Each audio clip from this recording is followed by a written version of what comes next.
Hello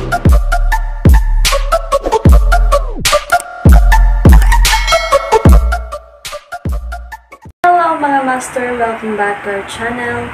Panibagong araw, panibagong kabanata na naman ang pagsamasamahin natin ngayong araw na ito. At kung bago ka sa ating channel, paki-click ang subscribe button and hit the notification bell para updated kayo sa ating mga susunod na videos. So mga master, sabay-sabay po nating pakinggan ang kabanata ngayong araw na ito tungkol sa pagbabalik ng Diyos ng digmaan. Let's go! Kabanata 1821 hanggang 1840. Kabanata 1821. Tumawa si Levi. Paulit-ulit na tinatango ang kanyang ulo, nauutol na sabi ni Landon, oo. Huwag hayaang mabuhay ang sino man sa kanila. Nagpadala siya ng mga death glare kay Trenton at sa iba pa. Sila lamang ang makakaalam na siya ay nangako ng kanyang katapatan kay Levi ngayon. Hanggat wala na sila, magkakaroon pa rin siya ng pagkakataon na tabyusan ang kanyang sarili sa hinaharap. Gayunpaman, kung ailik nila ito sa kanyang mga amo at pamilya, hindi na niya maipapakita ang kanyang mukha muli. Dahil dito, gusto niyang gamitin si Levi para mawala ang mga ito. Siyempre, hindi napapansin ni Josephine at ng iba pa ang kanyang intensyon. Kung papatayin ko silang lahat, hindi ba dapat isama rin kita? Isang nakakagulat na pahayag ang ginawa ni Levi na nagpalamig sa gulugad ni Landon. Galit na galit, sinubukan ni Landon na ipaliwanag ang sarili. Hindi, syempre hindi, Master Levi, isa na ako sa mga tagasunod mo. Patayin. Walang paraan na bibigyan ni Levi ng pagkakataon ang isang bastard na tulad niya. Magdudulot lamang ito ng maraming problema para hayaan siyang mabuhay. Master Levi, kahit anong iyak ni Landon, wala siyang kapangyarihang baguhin ang sitwasyon. Bang! Sa wakas, bumagsak si Landon sa lupa matapos barilin ng palaso. Si Trenton at ang iba ay natakot. Totoong pumatay si Levi nang hindi kumukurap. Master Levi, ano ang dapat nating gawin sa iba? Patayin din ba natin sila? Tanong ng isa niyang tagasunod. Napabuntong hininga ang mga dating nakatayo kasama ni Landon habang hinihintay ang hatol. Sino ba naman ang hindi matatakot sa kamatayan, lalo na kung kinailangan nilang mamatay ng labis? Tsaka bata pa sila. Ang mga mata ng lahat ay bumalik kay Levi habang inaabangan ang kanyang desisyon. Tumingin ang lalaki kay Josephine, Yasmin, at sa iba pa, at ang mga sulok ng kanyang mga labi ay napangiti habang may plano sa kanyang isipan. Ilayo mo muna ang mga taong ito. Ibibigay ko ang utos mamaya. Parang nagbago ang tingin na binigay niya sa kanila kanina. Para bang may interes siya sa kanila. Pinalaki sila ng mga magulang ng matuwid na mandirigmang ito na isipin na ang mga mula sa masasamang puwersa ay mga halimaw. Nakintal sa kanila na ang mga kriminal ay iba at may masamang pag-iral. Dahil si Levi ang tagapagmana ng maapoy na demonyo, natural sa kanya na magkaroon ng interes sa kanila. Nabiktima tayo ng lobo. Ano ang dapat nating gawin? Patayin mo ako. Hindi ako natatakot na mamatay, ngunit hindi ko hahayaang gawin mo ang anumang bagay sa akin. Tutol si Josephine at inayos ang sarili na tila naghahaman. Natigilan si Levi. Ano ang iniisip niya? Sino sa tingin niya ako? Malaki ang tiwala ng babaeng ito. Bakit niya naisip na may gusto ako sa kanya? Inilibot ni Levi ang kanyang mga mata at nagutos, alisin mo sila, at agad tayong umalis dito. Isa-isang inagaw ang mga kalaban nila. Naramdaman ni Levi na may mga tao sa malapit na bahagi ng The Cardinal Hall at Aragon. Mabilis na umalis si Levi kasama ang kanyang mga tagasunod. Ilang sandali pa, dumating si Caden at ang iba pa mula sa The Cardinal Hall sa parehong eksena. We are one step behind. Galit na galit si Caden. Ang tanging nakita nila ay isang dagat ng mga patay na katawan, at kasama nila si Landon. Siya si Landon, na nasa ika-15 ranggo sa Stone List. Hindi ko hahayaang mapunta ang mga halimaw na iyon. Ungol ni Jabez. Ang iba pang mga mandirigman ng Stone List at ang iba pa ay hindi nahanap. Natatakot akong inalis sila ng mga tagasunod ng maapoy na demonyo. Nagulat ang isa sa mga lalaki. Hindi naman siguro sila kalayuan dito. Hanapin tayo. Kapag nakilala ang mga tagasunod ng Fiery Demon si Levi, magkakaroon ng matinding kahihinatnan. Ilang sandali pa, kumalat na ang balita, at lalo lamang tumindi ang labanan sa pagitan ng matuwid at masama. Samantala, dinala ni Levi ang kanyang mga tagasunod sa isang lugar na hindi kalayuan. Dahil mayroon silang natatanging kakayahan upang makatakas at magtago, hindi sila madaling mahanap ng kanilang mga kaaway.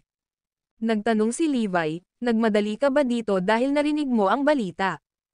"Oo, may nag-iingat sa atin." Hinaplos ang baba, bumulong si Levi, parang may sinasadya. Gusto nilang makilala ang kabilang grupo at labanan ito. Narinig ni Josephine at ng iba pa ang kanyang mga salita mula sa malayo ngunit natarante sa kanyang sinabi.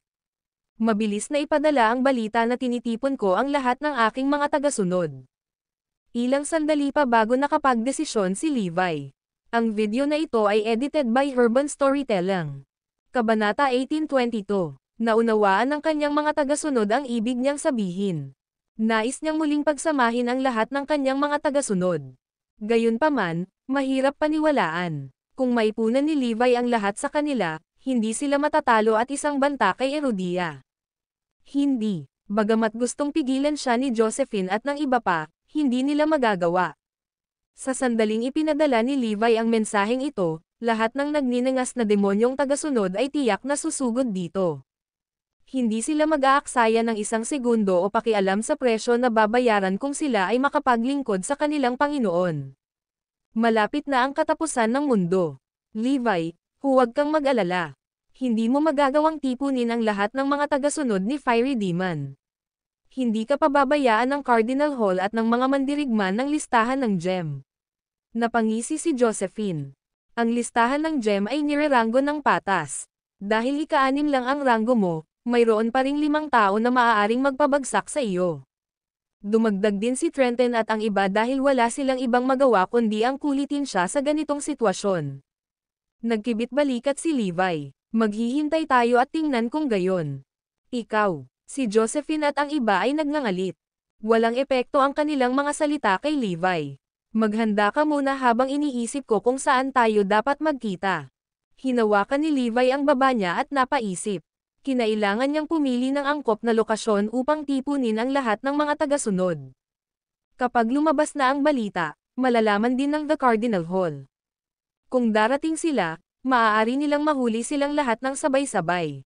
Kaya, ang lokasyon ng lokasyon, at maraming anggulo ang kailangan niyang mangyari. Noong panahong iyon, ang mga miyembro ng The Cardinal Hall, Eragon, at iba pang organisasyon sa Herodia ay naghahanap ng mataas at mababang halaga para kay Levi. Lumipas ang isang araw, ngunit hindi nila alam kung saan siya nagpunta. Parang nawala siya ng walang bakas. Hindi lamang siya hindi mahanap, ngunit ito ay kakaiba na walang mga bakas na naiwan. May hindi tama. Kahit na si Levi ay napakahusay at mahirap hanapin, nagpadala na kami ng napakaraming lalaki para hanapin siya. Inilabas ng Cardinal Hall ang pinakahuhusay nilang mandirigma para hanapin siya. Gayunpaman, wala silang natagpuan. Dapat may mali. Marahil, hindi nag-iisa si Levi. Malamang may tulong siya sa ibang lugar. Kung tutuusin, marami siyang subordinate at alagad. Iminumungkahi ko na subaybayan natin at kunin sila sa ilalim ng ating kontrol para wala na silang magawa. Pagkatapos, hindi makakatanggap si Levi ng anumang balita. Matapos ipadala ng The Cardinal Hall ang utos, pinayagan nila ang mga Dragonites na kumilos ng sama-sama. Ang huli ay nakipagtulungan sa kanila ng walang kondisyon. Hindi nagtagal, natagpuan nila si Floyd at ang iba pang mga disipulo ni Levi. Una, kailangan nilang ihinto ang lahat ng kanilang ginagawa, at ang mga Dragonites ay susubaybayan ang kanilang mga aksyon pagkatapos. Bilang karagdagan, kinuha nila ang kontrol sa 5 Great Wars Regiment. Hinanap ng operasyong ito ang halos lahat ng bagay na may kaugnayan kay Levi. Sa wakas, ikinulong nila ang West Sky Lord of the Calamity at i-dismiss ang lahat ng intelligence team. Ito ay bihirang para sa isang operasyon ng mga sukat na maganap sa loob ng isang araw. Tingnan natin kung paano makakatakas si Levi sa pagkakataong ito. Sa kanilang pagkadismaya, wala itong epekto kay Levi dahil umiral pa rin ang kanyang team of secret warriors. Kung gusto niya ng impormasyon, mayroon pa rin siyang akses sa mga ito. Bukod pa rito, may kontrol siya sa napakaraming tagasunod ng Fiery Demon ngayon. Kaya, ang katalinuhan na natanggap niya, at ang lakas na taglay niya, ay pinahusay sa bawat aspeto.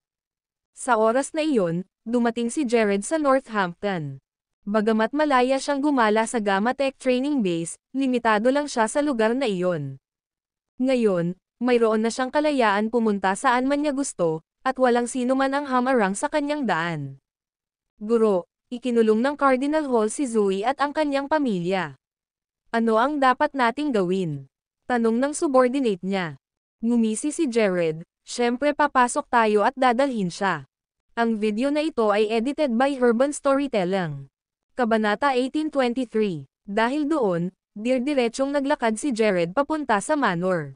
Hindi nagtagal ay napagtanto ng mga mandirigma ng Cardinal Hall na may mali kay Jared. Ang ilan sa kanila ay agad na sumugod kay Jared para tanungin siya. Sumibol ang mga labi ni Jared sa isang mapanlinlang na ngiti. Sa sumunod na sandali, isa-isang bumagsak sa lupa ang mga mandirigma. Nawalan sila ng malay ngunit buhay pa rin. Gamit ang kanyang kapangyarihan, kayang manipulahin ni Jared ang isipan ng mga tao ayon sa gusto niya, kasama na ang pagpapatulog sa mga tao. Gayunpaman, ang kanyang kapangyarihan ay hindi gumana sa mga mandirigma ng mas mataas na uri. Pagkatapos ng lahat, ang mga mandirigma ay sapat na malakas ang kalooban upang labanan ang kapangyarihan ni Jared gamit ang kanilang lakas. Habang nagpatuloy si Jared sa paglalakad, lahat ay nagkolaps at nakatulog. Iisipin ng mga ordinaryong tao na si Jared ay isang Diyos, dahil ang kanyang supernatural na kapangyarihan ay kasing misteryoso ng kapangyarihan ng Diyos sa mga pelikulang sci-fi. Gayunpaman, walang nakakaalam na nakuha niya ang kapangyarihan sa pamamagitan ng isang eksperimento. Laking gulat ni Zoe nang makita si Jared pagkarating niya sa mansyon ng walang harang. Sa pamamagitan ng karapatan, walang sino man ang maaaring pumasok dahil ang lugar na ito ay binabantayan ng husto. Paano nakapasok si Jared? Tsaka parang iba siya ngayon, kasi nakakatakot at nakakapangilabot ang titig niya. Ang tagal nating hindi nagkita. Nakangiting bati ni Jared. Paano ka nakapasok dito? Nagpanik si Zoe. Diretso akong pumunta sa lugar na ito. Well, walang makakapidyo sa akin na pumasok sa kahit anong lugar na gusto ko. Nang matapos si Jared, ginamit niya ang kanyang lakas para hilahin ang kasambahay ng pamilya Lopez nang hindi kinikibo.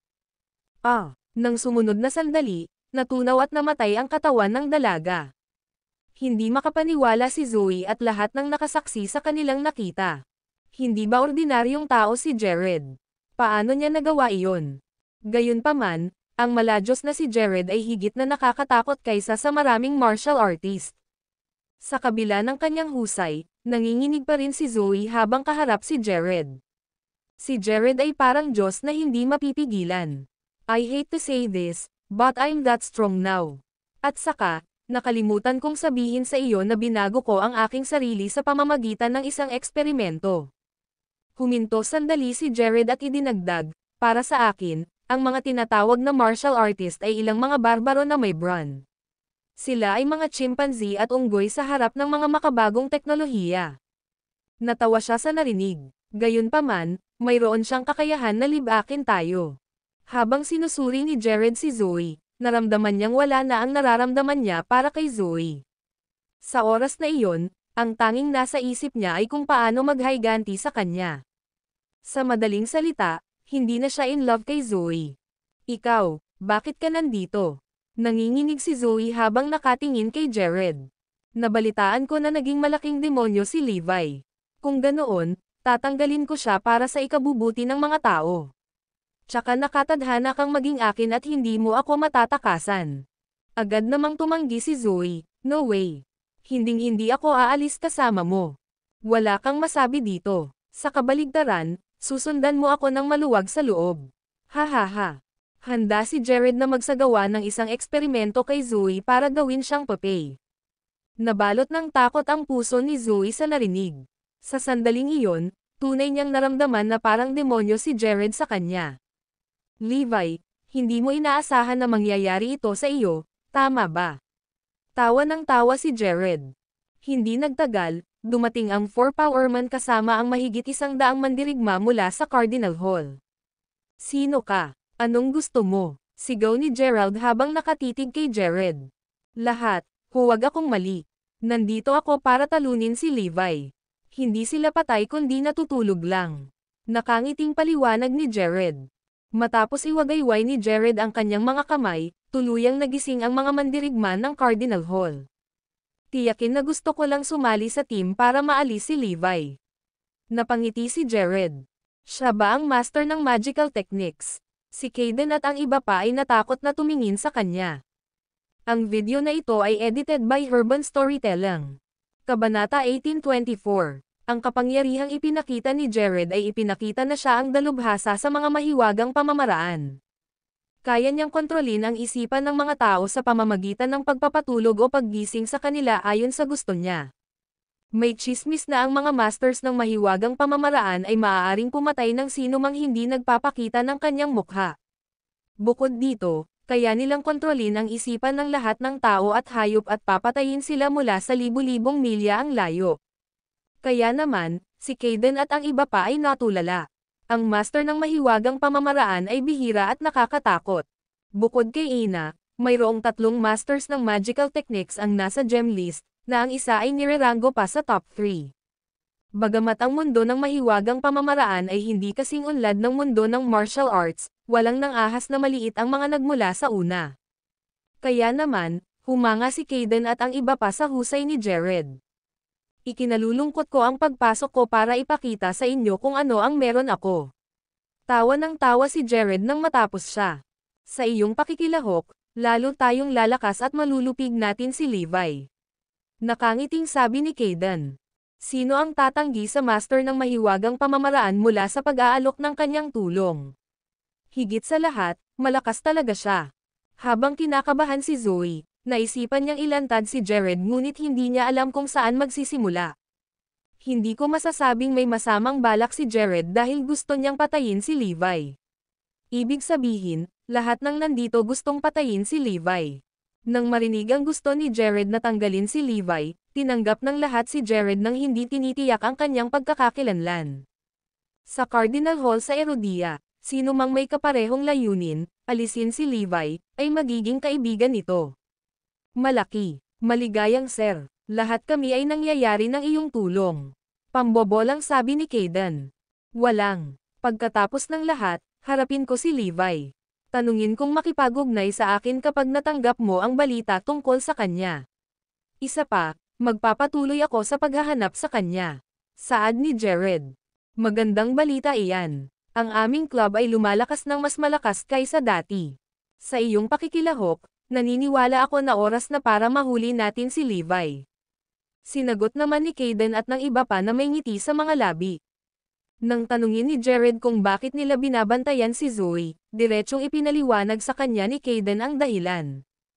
Pagkatapos, iminungkahi ni Jared, pakiusap, ipaubaya mo siya sa akin kung may tiwala ka sa akin. Ipinapangako ko na lagi ko siyang babantayan. Nang may gustong sabihin si Zoe, napagtanto niyang hindi siya makapagsalita. Ginamit pala ni Jared ang kanyang kapangyarihan para pansamantalang alisin ang boses nito. Nang maramdamang nag-alinlangan ang ilan sa kanila, napangisi si Jared, sigurado ka bang mapipigilan mo ako kung gusto ko siyang saktan? Si Kaden at ang iba pa ay natauhan na para bang naliwanagan sila bigla. Kung gusto ng master na saktan si Zoe, walang makakapidyo sa kanya. At saka, kung mababantayan niya si Zoe, maaari nating ilipat ang ating focus at resources sa ibang mahahalagang bagay. Walang problema. Salamat sa iyo, master. Matapos timbangin ang mga kalamangan at kahinaan, nagpasya silang ipaubaya si Zoe kay Jared. Nang mahuli ni Jared si Zoe at ang iba pa, sinabi niya ng may masamang ngiti, huwag kang mag-alala. Hindi kita ipapatong sa iyo bago mamatay si Levi. Hinahanap ng buong martial arts world ni Erodia si Levi. Samantala, nagsimulang kumilos ang ibang mga bansa. Una, sa wakas ay nagpakita si Zarain matapos itong tumahimik ng medyo matagal. Nakipagtulungan ito sa maraming bansa at internasyonal na aktor upang tulugan ang malaking demonyo, si Levi. Bagamat hindi inakala ng The Cardinal Hall's Dragonites na makikialam si Zarain, wala silang dahilan para tanggapin ang tulong nito. Ang katwiran na ibinigay ni Zarain at ng iba pang puwersa ay simple, Magiging kapahamakan si Levi hindi lamang para kay Erudia kundi maging sa ibang bansa at rehiyon kapag lumakas na siya. Sa madaling salita, si Levi ay hindi isang kapigatian para kay Erudia kundi sa buong mundo. Dahil dito, kinailangan ng lahat na magkaisa para mapuksa ang demonyo. Gayunpaman, ang utak sa likod nito ay si Bruce. Sa perpekto at lehitimong dahilan na ito para maalis si Levi, naniwala siyang sa wakas ay maalis na niya ang kanyang kahihiyan at makapasok sa Erudia. Ang video na ito ay edited by Urban Storytelling. Kabanata 1825. Mula nang gawin ni Zarain ang panukala, tumanggap na ito ng napakalaking suporta mula sa maraming puwersa at nakakuha ng suporta mula sa maraming bansa. Matagal nang itinuring ng maraming tao si Levi bilang isang tinak sa laman. Ang kanyang pagkakakilanlan bilang Crown King ng Erudia ay isang malaking banta sa ibang bansa. Ang kanyang presensya ay nagpadama sa iba na inaapi at nababagabag. Ang isang mamamatay tao na layunin ay patuloy na gumagapang sa kanila, na humihimok sa kanila na kumilos sa ilalim ng pamimilit, ngunit hindi sila nagkaroon ng pagkakataong gawin iyon. Ngayong may nangyaring hindi kanais-nais na pangyayari kay Levi, alam nila kaagad na ito ang kanilang gininto ang pagkakataon na kumilos. Ito ay walang katotohanan na ang The Cardinal Hall ay nag-iisip na ang mga pangunahing dayuhang puwersa ay lalaban para kumalap kay Levi. Ipinakita nito kung gaano kaunti ang nalalaman ng Cardinal Hall tungkol kay Levi. Sa kabaligtaran, ang mga karibal ni Levi, si Bruce at Gang, ay tila sila ang higit na nakakaunawa sa kanya. Sila ay determinado na si Levi ay binabalangkas. Walang alinlangan, matibay ang kanilang paniniwala na hindi siya gagawa ng isang bagay na magsasapanganib kay Erudia. Kaya naman, hindi susuko si Bruce sa ganoong perpektong timing para maalis si Levi. Imposible para sa mga Dragonites na pigilan sila dahil halos ang kanilang katwiran ay hindi nagkakamali. Walang paraan para sa sino man na tanggapin ang gayong kaakit-akit na alok. Naisip ng Cardinal Hall na ito ay isang napakahusay na ideya na nag-ambag sa kanilang kalamangan. Una, hindi nila kukunin si Levi.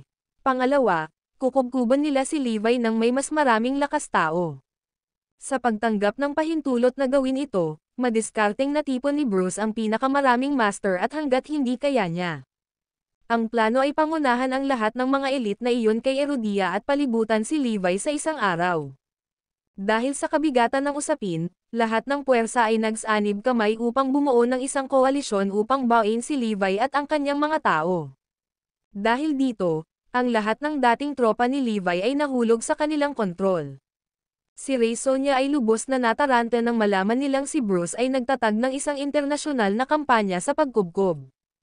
Bagamat pinakamainam na pukawin ang gulo at gawin itong mas malaki hanggat maaari, may naramdaman. Dati, pinaghihinalaan ni Ray Sonia si Bruce at ang kanyang gang ng pagdukot kay Forlivia. Gayunpaman, lumabas na si Bruce ay nagpaplano ng isang pag-atake laban kay Levi. Kung isasaalang-alang ang pagliko ng mga pangyayari, walang ideya si Ray Sonia kung sino talaga ang nakakuha kay Forlivia. Sa anumang paraan, ang kanilang prioridad sa ngayon ay ang pag-ibayuhin ang paggamit at kaligtasan ng Forlivia, sa kasamaang palad. Samantala, dinala ni Jared si Zoe at iba pa sa Gamma Tech Training Base. Isasagawa ko ang eksperimento kay Zoe sa lalong madaling panahon. Inaasahan mo bang nagtataglay ako ng dakilang kapangyarihan at ang lahat ng ito sa aking sarili? Humagalpak ng tawa si Jared. Isa kang demonyo. Halimaw ka. Sigaw ni Zoe. Tama iyan. Strictly speaking, hindi ako tao.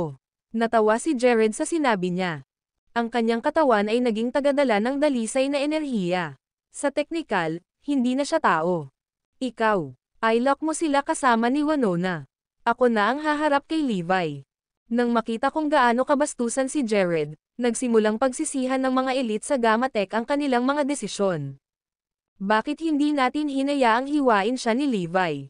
Bakit natin siya binalikan? Ano ang sinabi sa amin ng iba? Sa kabila ng mga naunang babala na natanggap, pinilit nilang ibalik si Jared. Hindi nila alam na ang pag-aalaga ng tigre ay pag-aanyaya ng kapahamakan sa kanilang sarili. Nako, hindi nila siya makontrol.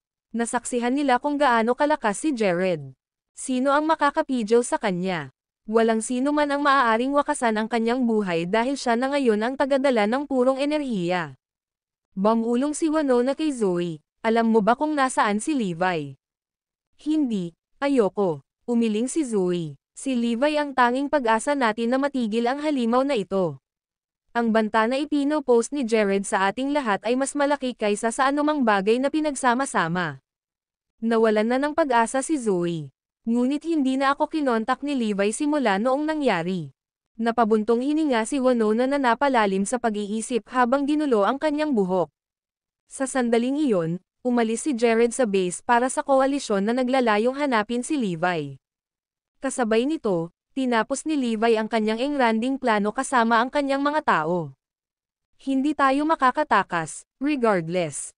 Kaya, maaari rin nating harapin sila ng direkta.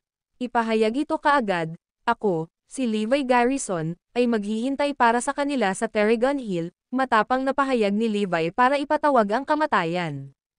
Sa loob ng maikling panahon, si Erodia ay nagkakagulo. Ang video na ito ay edited by Urban Storytelling. Kabanata 1826, napuno ng pangamba ang mga mata ni na Josephine at Trenton. Alam na alam nila kung ano ang ibig sabihin ng summon.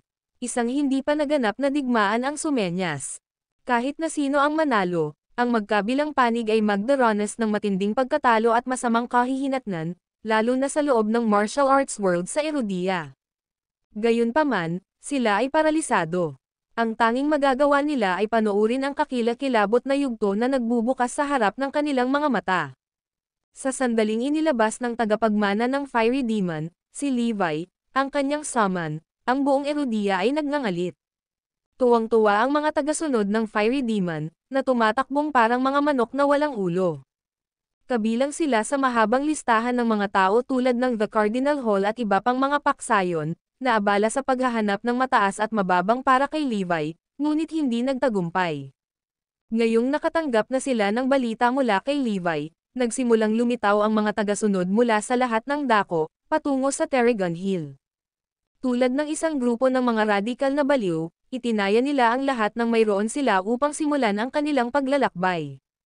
Kahit na nakatagpo sila ng anumang ambush o hamon sa daan, sinubukan nila ang kanilang makakaya upang maiwasan ang anumang hindi kinakailangang labanan hanggat maaari, para sa kapakanan na makita ng mas maaga ang tagapagmana ng maapoy na demonyo. Converge pronto, sa lahat ng paraan. Kung sino man ang maglakas loob na hadlangan tayo, huwag mo silang kawan. Nag-hysterical ang mga tagasunod ng Big Demon. Ang pagpapatawag ni Levi ay hindi lihim. Idineklara ito sa buong mundo, kaya walang kaluluwa ang hindi na-update tungkol dito. Ang mga fraction sa Raysol niya ay natulala. Noong una, nais nilang gamitin ang mga tagasunod ng Fiery Demon upang lumikha ng kaguluhan sa Erodia, upang pahinain ang impluensya ng mundo ng martial arts nito. Sa biglaang proklamasyon ni Levi, nasira ang kanilang plano. Hindi na nila nagawang manipulahin ang mga tagasunod ng malaking demonyo para bigyang daan sila. Ito ay hindi isang magandang bagay para sa amin. Kabalintunaan, ang Cardinal Hall at iba pang paksayon ay nagliwanag sa tuwa nang matanggap ang tawag. Kahit na ang anunsyo ni Levi ay umaakit sa lahat ng mga tagasunod ng Big Demon na nagpapakita. Inilantad din nito ang kanyang kinalalagyan ngayon. Higit sa lahat, tinipon nito ang lahat ng mga tagasunod ng Fiery Demon sa isang lugar at ginawang madali para sa iba na sakupin silang lahat ng sabay-sabay. Makakatipid tayo ng oras at problema sa paghahanap sa kanila ng isa-isa. Nang walang karagdagang ado, lumabas ang Cardinal Hall ng utos para sa buong mundo ng martial arts sa Erodia na hawakan ang kanilang mga kabayo, hanapin nilang palalayain ang sinumang tagasunod ni Fiery Demon kung nakakita man sila ng isa. Ang pangunahing layunin ng Cardinal Hall ay hikayatin ang mas maraming tagasunod na magtipon kasama si Levi hanggat maaari. Maglabas ng isa pang utos para sa lahat ng mga kumukubkob kay Levi ay magtipon sa Terrigon Hill ng sabay-sabay. Dapat nilang sundin ang mga utos ng The Cardinal Hall. Nagpatuloy ang mga tagubilin, bukod dito, kailangan natin ng pinakamalakas na tropa na kumatawan sa atin. Hindi madaling makitungo kay Levi at sa mga nakaligtas na kriminal. Nagpatuloy ito, padalhan si Eragon ng kanilang pinakamahuhusay na manlalaban para sumama sa amin sa paghuli kay Levi. Bukod pa riyan, Tawagan ang mga mandirigma mula sa listahan ng diamante at listahan ng bato para magbigay din ng kanilang mga kontribusyon. Matapos matuklasan ang pinagtataguan ni Levi, ang Cardinal Hall ay gumawa ng isang detalyadong plano, na kinasasangkutan ng lahat ng makikinang na mandirigma na maaari nilang ipadala. Kabilang sa mga pangalang makikita sa listahan ng imbitasyon ay ang kilalang Jared at ang koalisyon na itinatag ni Bruce. Bawat solong paksayon ay tumungo patungo sa Terrigan Hill, isang pasabog na labanan na hindi pa nararanasan ng sinuman ay magsisimula na. Ilang oras matapos mag-viral ang announcement ni Levi, maraming followers ni Fiery Demon ang dumating sa pinakaaasam na destinasyon. Bagamat dumarami ang kanyang tropa, mukhang hindi masyadong masaya si Levi. Kung mas lumalakas ang iyong club, mas malaki ang iyong kalaban. Maaaring madaling panasan ng kaaway ang ating talaan. Tinatayang lahat ng mga kasama sa martial arts world ay magtitipon dito sa kalahating araw. Kahit papaano, handa kaming lumaban. Ano ang dapat katakutin? Sa iyong pamumuno, tiyak na nasa ilalim ng sisirain namin silang lahat. Bulalas ng mga mandirigma. Tumanggo si Levi. Pumuste ka. Levi, may ginawa kang kalokohan. Sa paglalantad sa iyong lokasyon, hindi mo ba alam na sasailalim ka sa isang all-direction siege? Tumawa si Trenton. Ang video na ito ay edited by Urban Storytelling. Kabanata 1827. Ang lahat ay nakaramdam ng pananakot noong una silang ipinatawag ni Levi, ngunit pagkatapos ay napagtanto nilang malinaw na inihahatid niya ang kanyang sarili sa kanila sa isang pinggan na pilak. Nahihirapan silang hanapin siya dahil nagtago siya, kaya't hinuhukay niya ang sarili niyang libingan sa pamamagitan ng paglalantad ng kanyang sarili ng biglaan. Sinulyapan ni Levi si Trenton, at humakbang ang isa sa kanyang mga tauhan upang sampelan si Trenton ng malakas sa mukha. Sabihin mo ulit yan at papatayin kita. Kayong mga tao ay dapat mag-alala tungkol sa inyong sarili bago ang anumang bagay. Nakangiting sabi ni Levi habang inilipat ang tingin kay Josephine at Yasmin. Dalhin mo sila sa kwarto ko. Tumalikod na siya at naglakad palayo pagkasabi niyan, naiwan pareho sina Josephine at Yasmin na tulala. Gusto niya sa kwarto niya tayo. Anong balak niyang gawin sa atin? Masama ang kutob ko dito. Pupunta ba siya? Nanginginig sa takot sina Josephine at Yasmin at pinagpawisan sila ng malamig. Maging si Trenton ay natakot at napasigaw sa takot, ano ang gagawin mo sa kanila? Hayaan mo silang umalis. Noon pa man ay crush niya si Josephine, kaya natural lang na nabigla siya ng utusan ni Levi na dalhin sila sa kanyang silid. Ang pag-iisip lamang ng pagpapatong ni Levi ng kanyang mga kamay sa mga ito ay nagdulot sa kanya ng pagkabaliw, at ang kanyang mukha ay namumula habang siya ay sumisigaw at nagpupumiglas na parang baliw. Tumahimik ka, Bam! Dahil doon, nawalan ng malay si Trenton habang dinala sina Josephine at Yasmin sa kwarto ni Levi. Nakasandal si Levi sa kanyang armchair habang kinakabahan silang dalawa na nakatingin sa kanya. Gusto kong patayin si Levi ngayon, pero alam kong hindi ito gagana. Dahil sa kung gaano siya kalakas, hindi ako magkakaroon ng pagkakataon. Naikuyom ng mahigpit ni Josephine ang kanyang mga kamao sa isiping iyon at nakipagpalitan ng tingin kay Yasmin. Pareho silang handang magpakamatay kung magpasya si Levi na gawin ang anumang bagay sa kanila. Bakit gusto mo tayo sa kwarto mo? Kinakabahang tanong ni Josephine. Halika dito, kayong dalawa. Ang biglaang malamig na boses ni Levi ay nagpagulong-gulong sa kanila, at masunurin silang lumapit sa kanya sa ilalim ng panggigipit. Hindi tulad ni Josephine, mas natatakot si Yasmin na mamatay. Hindi ko alam kung ano ang gagawin sa akin ni Levi, pero siguro hahayaan ko na lang siyang sumama sa akin. Bukod sa parang demonyo siyang nagkatawang tao, siya ang pinakamagaling sa lahat ng aspeto kumpara sa lahat ng mga binata na nakita ko. Walang-wala si Trenton kumpara sa kanya. Hindi naman siguro ito masamang bagay kung tutuusin. Sa pag-iisip na iyon, mas gamaan ang pakiramdam ni Yasmin habang sabik silang lumapit sa kanya, hindi sigurado kung ano ang kanyang intensyon.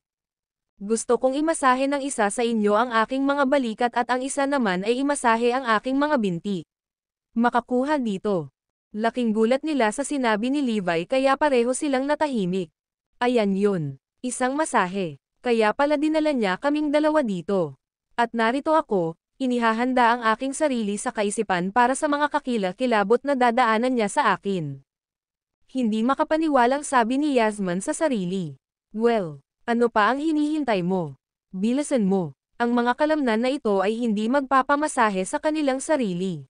Inip silang hinimok ni Levi. Kaya lang, pamwesto na sina Josephine at Yasmin at sinimulang imasahe si Levi. Kahit na walang ginawang kahindek-hindek sa kanila si Levi, hindi nila maiwasang makaramdam ng kaunting pagkadismaya at pagkadismaya. Ano, hindi pa ba tayo masakit-akit? Kami ay bata pa, maganda, may kakayahan, at may mataas na katayuan sa lipunan. Akala ko lahat ng lalaki ay nangangarap na makatulog sa amin, lalo na ang isang malaking demonyong tulad ni Levi. Pero, hindi man lang niya kami nilingan at pasimpleng dinala kami dito para magpamasahe. Samantalang ang mga lalaki naman ay nakangisi sa koridor sa labas. Mukhang natural na demonyo talaga si Levi. Hindi niya pinapatawad ang mga babae pagkatapos patayin ang mga lalaki. Sa kanyang pamumuno, tiyak na maibabalik natin ang magandang dating araw. Ang video na ito ay edited by Urban Storytelling. Kabanata 1828. Lahat sila ay may alam ng ngiti sa kanilang mga mukha habang sinusulyapan ang pinto ng kwarto ni Levi. Isang lalaking katulad niya na may dalawang magagandang babae sa kanyang kwarto. Halata naman ang gagawin ni Levi sa kanila eh. Hihihi. Malamang na magkasya si Levi kung alam niya ang iniisip nila. Binibigyan lang niya ng kaunting parusa ang dalawang babae habang nag-iisip ng diskarte. Tinatrato si Josephine na parang anghel ng halos lahat ng tao, kaya ang pagtrato sa kanya na parang masahista ay naging malaking dagok sa kanyang ego. Ma'am, ang mga martial artist ay siguradong may disenteng lakas sa kanilang mga bisig. Ginagawa nitong perpekto ang mga ito para sa pagbibigay ng mga masahe. Dahil doon, pumikit si Levi at nagpahinga habang patuloy na nag-iisip. 2 oras kaagad ang lumipas, at sa wakas ay dumating si Trenton pagkatapos makulong. 2 oras na ang nakalipas, at hindi pa niya binibitawan sina Josephine at Yasmin. Ibig sabihin nangyari na ang kinatatakutan ko. Nabiktima sila ng masasamang kamay ni Levi. Arg! Iniangat ni Trenton ang kanyang ulo at sumigaw sa tuktok ng kanyang mga baga. Ang kanyang mga kamao ay mahigpit na nakakuyom habang ang isang surge ng enerhiya ay dumaloy mula sa mga ito, at siya ay halos makawala sa kanyang mga lubad.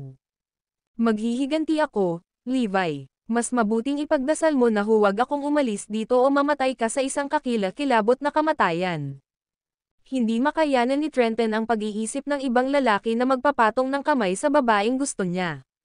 Hindi nagtagal ay pinakawalan sina Josephine at Yasmin. Namumula ang kanilang mukha, at medyo magulo ang kanilang mga damit matapos imasahe ni Levi sa loob ng 3 oras na diretso. Gayunpaman, hindi eksaktong masahe ang unang pumasok sa isip nang makita ang iba ang hitsura nila. Haha, tulad ng inaasahan kay Levi. Ang lalaking ito ay siguradong tagapagmana ng maapoy na demonyo. Kung ang tingin sa atin ng mundo ay masasama at walang pusong halimaw, kung gayon maaari pa rin tayong kumilos at gawin ang gusto natin. Nagtawanan ang mga lalaki habang sinasabi iyon.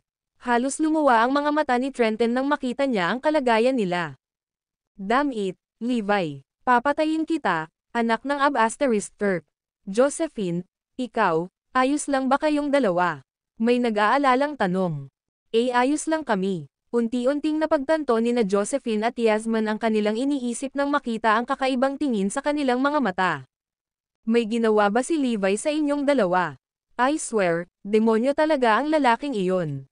Tanong ng isa pang tao. Hindi, sinama lang niya tayo.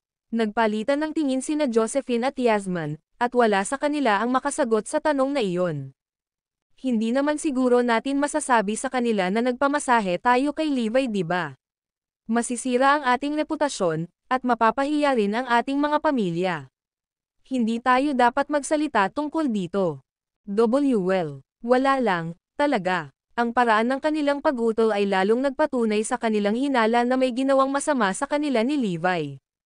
Damn you, Levi Garrison. Nawalan ng malay si Trenton sa galit habang si Josephine at Yasmin ay nalilitong nakatingin sa kanya, hindi sigurado sa nangyayari. Hindi nagtagal ay lumabas ang mga salita tungkol sa ginawang umano sa kanila ni Levi, na ikinatuwa naman ng mga followers ni Cyrus na nagmamadaling pumunta sa kani-kanilang destinasyon. Si Levi mismo ang nagde-deflower ng mga babaeng iyon. Tama na. Hahaha. Ituloy mo, Levi. Deflower ang lahat ng makatarungang dalaga. Gayunpaman, ang ilang mga tao ay hindi masyadong natuwa nang marinig nila ang balita. Ano? Ipinatong ni Levi ang kanyang mga kamay kina Josephine at Yasmin. Alam kong naninira siya sa demonyo. Hindi siya nag-aatubili pumapatay, at hindi niya pinapatawad ang mga babae. Purong kasamaan ang lalaking ito. Dapat siyang pigilan. Si Josephine at Yasmin ay talagang mataas ang ranggo sa listahan ng bato, kaya ang pagkarinig tungkol sa kung paano nila ni Levi ay nagdulot ng malaking kaguluhan at nabaliw ang dalawa sa kanilang mga taga-suporta. Napakita mo na sa wakas ang tunay mong kulay, Levi. At dito ko naisip na hindi ka na magpaparamdam ng ibang babae maliban kay Zoe. Sumili ang nakakatakot ng ngiti sa mukha ni Jared nang marinig ang balita. May magsabi ng salitang ito kay Zoe at ipakita sa kanya kung ano ang ginagawa ng kanyang asawa. Hahaha. Ang video na ito ay edited by Urban Storytelling. Kabanata 1829. Ang balita ay tumama kay Zoe na parang bolt from the blue, at lahat ng mga Lopez at Black na pamilya ay natulala. Maging si Winona ay nagulat na hindi nakapagsalita dahil dito. Ano, sa palagay ko ay hindi gagawin ni Levi ang ganoong bagay, ngunit ang mga katotohanan ay narito mismo, at narinig ng lahat ng erudiya ang tungkol dito. Ang masaklap pa, ang impormasyong ito ay nagmula sa mga puwersa ng maapoy na demonyo, kaya dapat totoo ito. Anuman, medyo nagdududa pa rin si Winona sa mga chismis. Siya ay kasing ganda ng isang celebrity, at gayunpaman ay hindi lang siya tiningnan ni Levi sa mga panahong kasama niya ito. Dahil dito, napakahirap para sa isang lalaki na dating kasama ng mga kaakit-akit na babae na gumawa ng isang karumal-dumal na bagay. Si Zoe din, ay naniniwala na si Levi ay inosente, ngunit wala siyang magawa kundi umiyak habang ang mga katotohanan ay itinutulak sa kanyang mukha. Wala pa ring palatandaan ng kanyang anak na babae pagkatapos na kinidnap, at ang kanyang asawa ay nakagawa ng napakasamang gawain na sinira nito ang kanyang reputasyon. Nasabi ko na ang kapalaran mo kung kailan kayo magpapakasal. Sinabi ko sa inyo na hahaharapin ninyong dalawa ang buhay na puno ng hirap, pero pinili ninyo huwag maniwala sa akin. Ngayon, tingnan kung ano ang nangyari. Ipinakita niya ang kanyang tunay na kulay. Napasigaw si Harry sa pagkadismaya, at tanging hikbi lang ang naisagot ni Zoe. Naging maganda ang mga bagay para sa aming pamilya, kaya paano ito naging ganito? Kung kami ay mga normal na tao lamang, magagawa naming dalawa na pamahalaan ang kumpanya ng magkasama habang ang aming mga anak na babae ay pumapasok sa paaralan tulad ng lahat ng iba pang mga bata sa kanyang edad, at ang mga matatanda sa pamilya ay maaaring tamasahin ang isang mapayapang buhay pagkatapos ng pagre-retiro. Gayunpaman, ang ating buhay ay tiyak na hindi magiging normal dahil sa mataas na posisyon ni Levi at sa kanyang pagkakakilanlan bilang tagapagmana ng maapoy na demonyo. Ngayon, ang aming pamilya ay sira, at hindi pa namin hinahanap ang aming anak na babae. Anong ginagawa mo, Levi? Paano kita mapapatawad pagkatapos mong gawin ang isang karumal-dumal na bagay? Kuwit-kuwit, hindi nagtagal, tinawag ng lahat ng tao sa erudiya si Levi na tagapagmana ng maapoy na demonyo, minumura siya at hinihiling na mawalan siya ng buhay. Samantala, si Bruce at ang kanyang mga tauhan ay nakarating kay erudiya at dumiretso sa Tarragon Hill. Gayunpaman, ang kanyang mga tauhan ay patuloy na naglalaho sa kabuuan ng kanilang paglalakbay, at daan-daan sa kanila ang misteryosong nawala. Gayunpaman, nagawa nilang magmarcha papunta sa erudiya at gawin ang gusto nila. Dahil ang The Cardinal Hall ay ganap na tumutugon sa pag-aalis kay Levi, ang mga Dragonites ay walang kapangyarihan na kumilos kahit alam nila ang tungkol sa pagsalakay ni Bruce. Katulad noon, ang Tarragon Hill ay naging focal point ng buong mundo habang hindi mabilang na puwersa ang nagtipon doon. Ang mga taong nananatili sa Tarragon Hill ay lahat ay lumikas sa lugar dahil sa takot na mahuli sa paparating na labanan. Humigit kumulang ilang araw bago magtipon ang karamihan sa mga tagasunod ni Fiery Demon, at nabuo ang ngiti sa mga labi ni Levi habang nakatingin siya sa dagat ng mga tao sa di kalayuan. Anong kakilakilabot na puwersa ito? Sa normal na kalagayan, gusto ko sanang isama ang hukbong ito sa militar ng Erudian at palakasin ang kapangyarihan nito, ngunit isa akong pangkalahatang kaaway ng bansa ngayon. Lahat ng tao sa labas ay gustong patayin ako, kaya walang maniniwala sa akin. Oh, well, ipagpalagay ko na sapat na iyon para sa akin. Hindi alam ni Levi kung matatawa o may iyak nang marinig niyang nag-uusap ang mga tauhan niya at alam niyang sila pala ang nagkakalat tungkol sa pagde-deflower niya kay Josephine at Yasman. My goodness, wala na talagang maipapaliwanag na paraan para makaalis dito ngayon.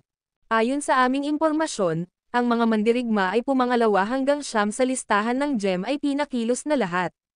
Mayroon din kaming 3 nagtanong mula sa listahan ng bato pati na rin ang mga pinakadakilang mandirigma mula sa The Cardinal Hall at Aragon na darating sa amin.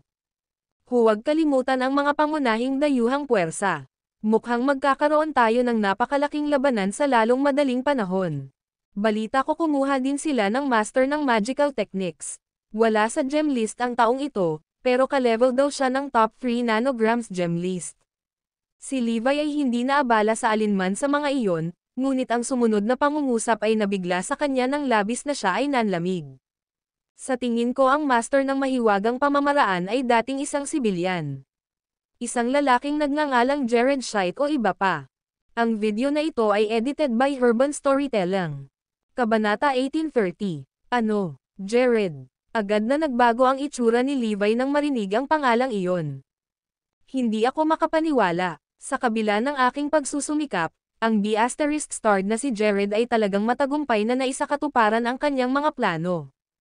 Kinailangan niyang ipagpaliban ang mga plano niya dahil nagbabantay siya sa akin noon. Malamang ay nagpasya siyang gumawa ng kanyang hakbang ngayon ako ang karaniwang kaaway ni Erudia. Gayunpaman, hindi ba dapat siya ay gumagawa ng mga armas? Bakit siya ay isang master ng mahiwagang pamamaraan? Oh, naiintindihan ko. Tiyak na nakagawa siya ng isang sandata na napakalakas na iniisip ng mga tao na siya ay isang dalubhasa sa mga mahiwagang pamamaraan.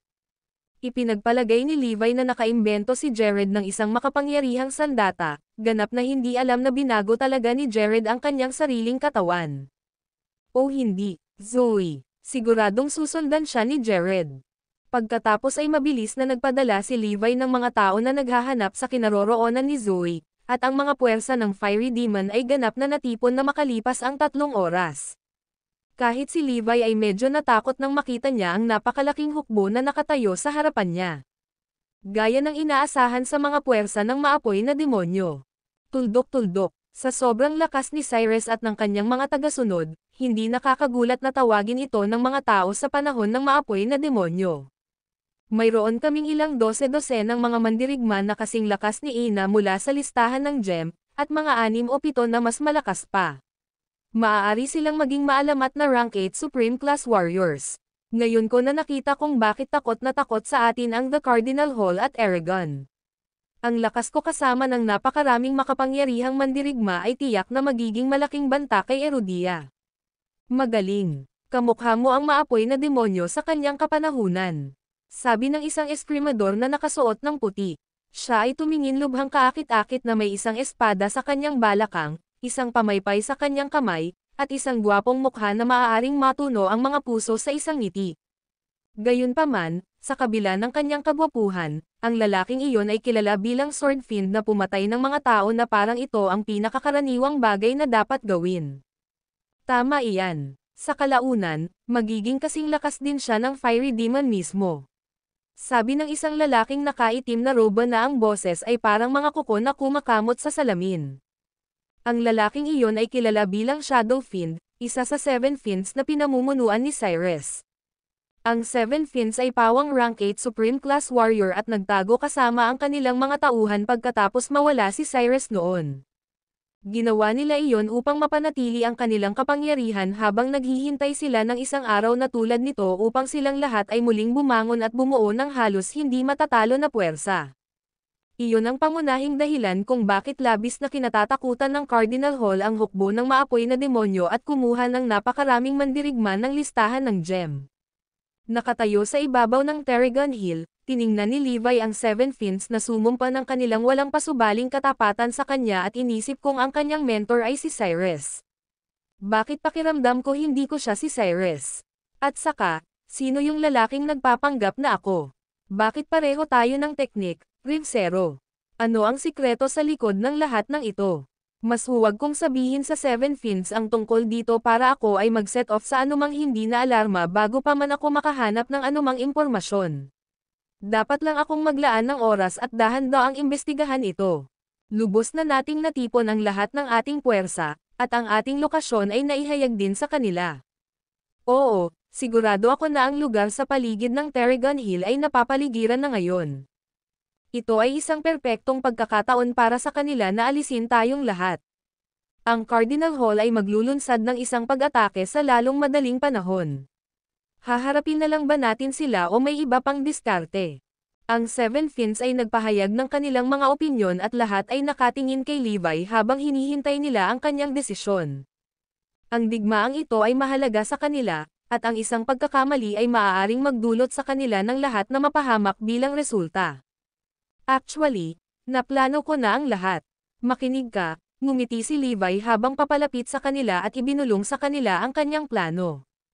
Ano, seryoso ka? Walang paraan na ito ay gagana. Mabilis na tumutol ang Seven Fins sa kanyang plano. Ano, sinusuway mo ba ang utos ko ngayon? Kay kami ay nasa utos mo, Levi. Ang video na ito ay edited by Urban Storytelling.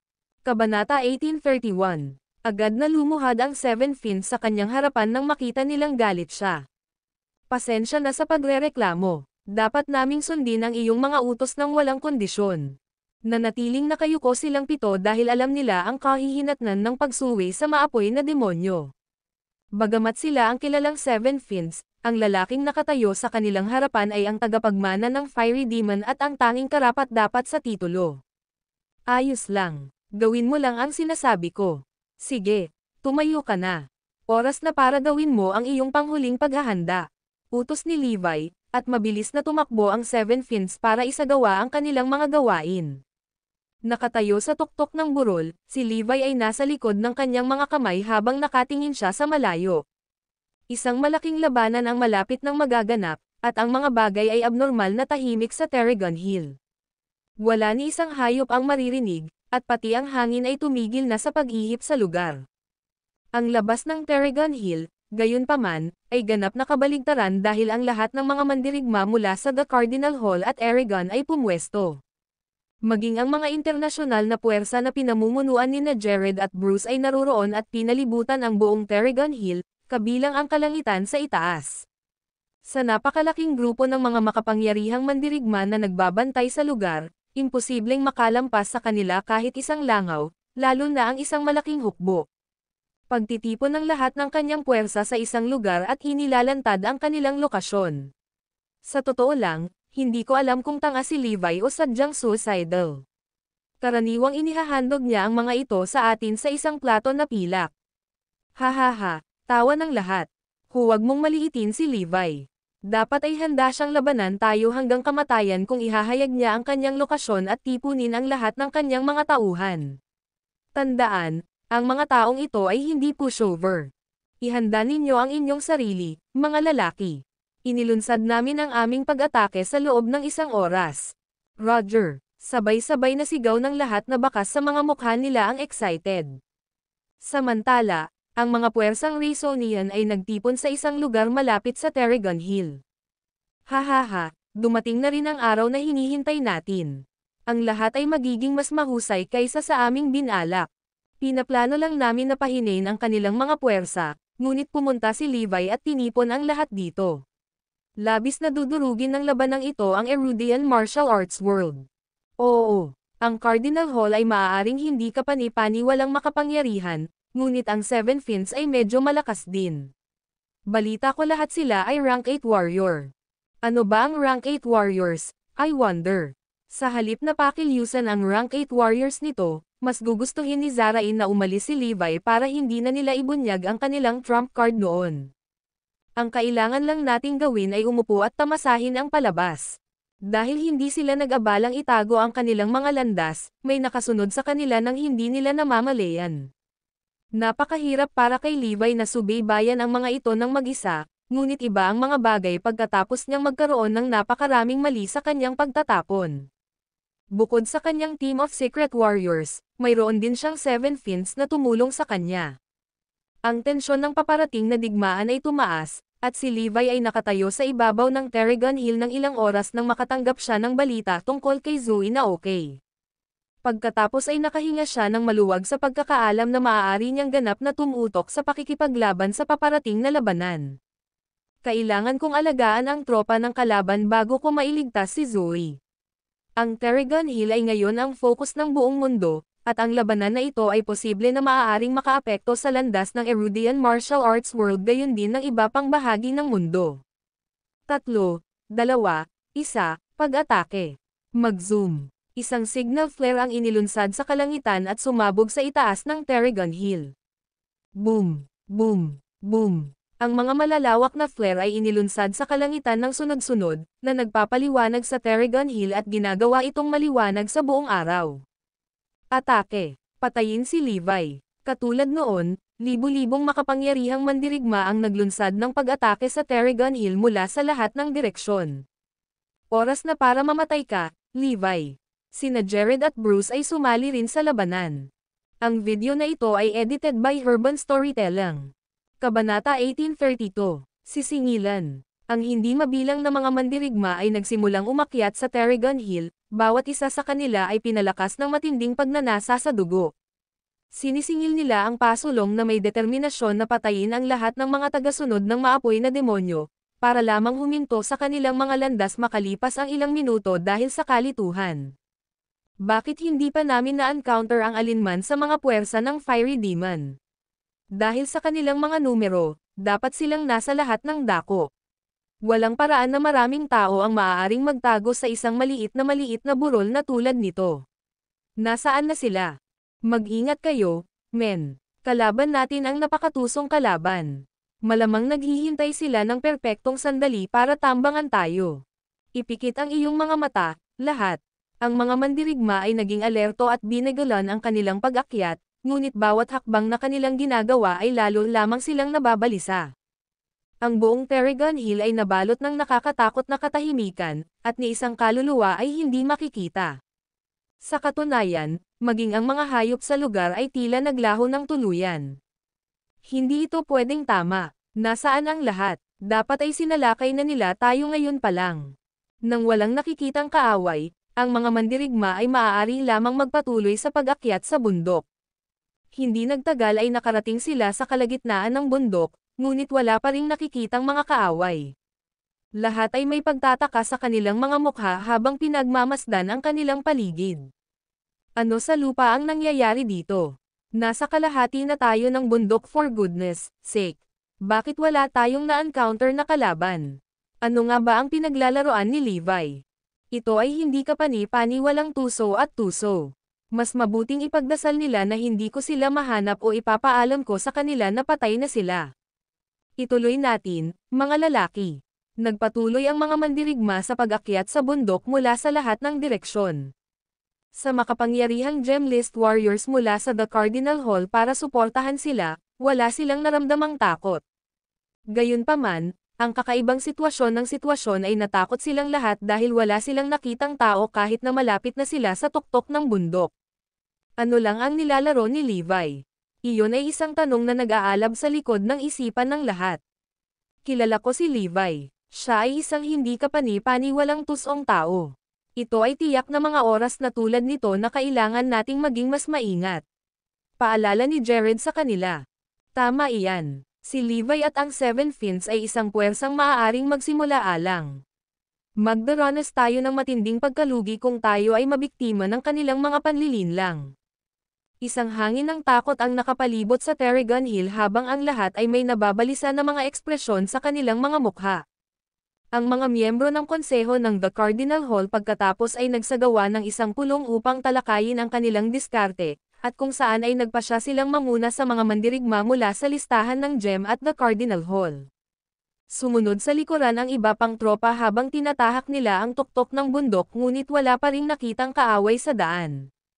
Maging ang pinakamalakas na mandirigma ay nagsimula ng mag-alinlangan alam nila kung gaano kalupit at tuso ang puwersa ng maapoy na demonyo.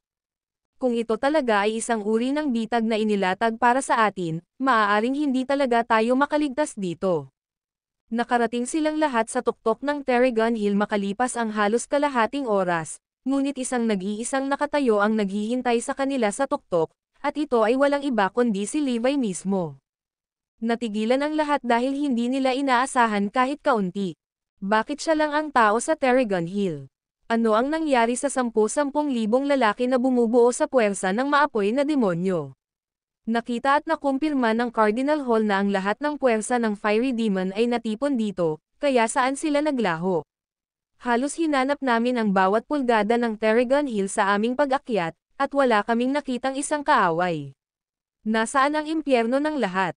Bakit siya mag-isa? Lahat sila ay natarante at hindi may palibot ang kanilang mga ulo sa mga nangyayari. Dahan-daang lumingon ang mga figure para harapin sila, at sigurado silang lahat na si Levi iyon. Siya lang ang kalaban na nakatagpo nila hanggang ngayon sa Terrigon Hill. Matagal na akong naghihintay para sa inyong lahat. Nakangiting sabi niya, ngunit nakita lang siya ng lahat bilang demonyo sa laman. Isang empty fort strategy. Nakuha kaya ni Levi ang isang empty fort strategy? Ito ay dapat na isang uri ng trick.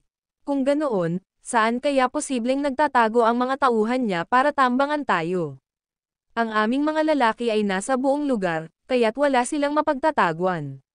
Nasaan na sila? Ang video na ito ay edited by Urban Storytelling. Kabanata 1833. Imposibleng ang isang hukbong ganoon kalaki ay mawala na lang sa hangin at mawala sa ilalim ng ilong ng The Cardinal Hall. Ang tanging lohikal na paliwanag ay itinago nila ang kanilang sarili sa kapaligiran tulad ng silhouettes of Zarain o ang samurais ng Raysonia. Gayunpaman, iilan lamang ang may magagawa ngunit humila niyan. Walang paraan na magagawa ng marami sa kanila ang ganoong bagay. Nasaan sila? Anong tusong panlilin lang ang mayroon si Levi sa pagkakataong ito? Ano bang pinaglalaroan mo, Levi? Nasaan ang lahat? Tanong ni Jabez dahil sa curiosity. Oo, walang silbi ang iyong mga mumunting trick sa harap ng tunay na kapangyarihan. Tama na, Levi. Mas mabuting isuko mo ang iyong sarili at ang iyong mga tauhan ngayon, at pag-iisipan naming panatilihing magkapira-piraso bangkay mo. Pinagbabantaan siya ng mga ito habang iniskan ang kanilang paligid. Walang nang ahas na gumawa ng anumang biglaang paggalaw, kahit ang makapangyarihang mga mandirigma ng listahan ng gem. Natuwa si Levi nang makita niyang natatakot pa rin ang mga ito sa kanya at nakangiting sinabi, "Huwag kang mag-alala. Mag-isa lang ako dito sa Terrigon Hill." Bullshit. Nakita nating lahat ang puwersa ng Fiery Demon na pumasok sa Terrigon Hill. Walang paraan na ikaw lang ang nandito. Tama na sa mga kasinungalingan, Levi. Kung mayroon kang isang uri ng panlilin lang sa iyong manggas, ngayon na ang oras para ipakita mo ito. Agad namang napamura si Levi nang magsalita ito, ngunit isang ngiti lang ang isinagot niya sa kanila. Mukhang na-trauma talaga sila ng Fiery Demon sa nakaraan, ha? Umalis na sila kaya wag mo na silang hanapin. Hindi ko kailangan ng tulong nila sa paghawak ng maliliit na pritong tulad mo. Deklara ni Levi sabay ngisi. Umalis na sila. Sinong niloloko mo? Saan kaya sila nagpunta? Walang paraan na makaligtaan natin ang napakaraming tao na umaalis sa lugar. Tama iyan. May kontrol kami sa kalangitan sa itaas ng Terrigon Hill, kaya hindi sila makaalis dito. Sa tingin mo ba maniniwala kami sa mga kasinungalingan mo? Galit na sinampal ng lahat si Levi, pero totoo naman ang sinasabi niya. Umalis na nga ang Seven Fins sa lugar kasama ang kanilang mga tauhan. Inaasahan nilang magmumungkahi siya ng isang kamangha-manghang plano, ngunit inutusan niya silang umatras sa halip. Iyon nga ang dahilan kung bakit tumutol ang Seven Fins sa kanyang plano kanina, ngunit hindi sila naglakas loob na suwayan siya at magagawa lamang ang sinabi. Pagkatapos ay umalis sila sa Terrigon Hill kasama ang lahat, kabilang si Josephine at ang mga kasama niya. Siyempre, hindi sila lumipad palabas ng lugar, at hindi rin talaga sila nawala sa manipis na hangin. Inutusan na ni Levi ang kanyang team of secret warriors na maghukay ng tunnel sa Terrigon Hill sa oras na makaisip siya ng plano niya. Si Erudia ay hindi binansagan na hari ng infrastruktura ng walang kabuluhan, at tumagal lamang ng isang araw para sa mga dalubhasang sinanay na ito upang matapos ang paghuhukay sa lihim na daanan. Iyon ay kung paano nakaalis ang Seven Fins sa lugar na hindi napapansin, at ito ay isang bagay na kahit ang The Cardinal Hall ay hindi nakitang darating. Nagawa nilang aisil ang langit sa itaas ng bundok, kaya't inutusan ni Levi ang kanyang mga tauhan na maghukay ng daanan ng direkta sa bundok. Sa ganoong paraan, nakalusot ang Seven Fins doon nang hindi nakaharap ang anumang laban mula sa mga puwersa ng The Cardinal Hall. Higit pa rito, sinira rin ng kanyang diskarte ang mga plano ng Raisonian forces dahil umaasa silang hangin na ang hukbo ng Erudian sa pakikipaglaban sa hukbo ng Fiery Demon. Masama ito. Natuklasan lang namin ang isang lihim na daanan na dumiretso sa bundok at nagtatapos sa ibang lugar. Ganyan siguro ang paglisan ng Seven Fins sa lugar kasama ang kanilang mga tauhan. Bulalas ng mga eksperto mula sa The Cardinal Hall nang matuklasan ang mga lagusan. Ano bang pinaglalaroan mo, Levi? Ang video na ito ay edited by Urban Storytelling. Kabanata 1834. Noon napagtanto ng lahat mula sa The Cardinal Hall kung paano nawala ang mga tropa ng walang bakas. Ano nga ulit, naghukay nga ba si Levi ng nakakatakot na lagusan sa bundok? Ganyan nawala lahat, hindi ka panipaniwala. Paano makikita ng sino man sa atin ang pagdating nito? Kung magpasya ang mga nakatataas na ituloy ang paggamit nito, lahat tayo ay magkasala ng matinding kapabayaan at pananagutan ito. Buti na lang andito pa si Levi, o baka magkaproblema tayo.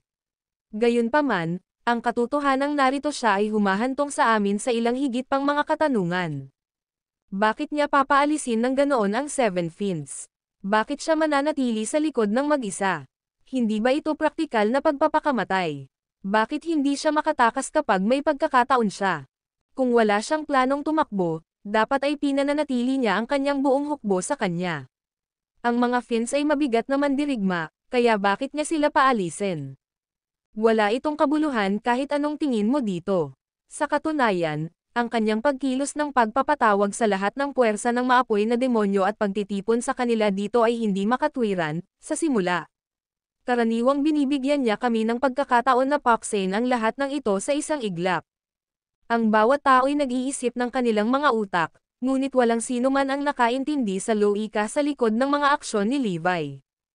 Hindi nila alam, lahat ng ginawa ni Levi ay para mabawasan ang pagkatalo ni Erudia para hindi makinabang ang mga kalaban nito sa infighting.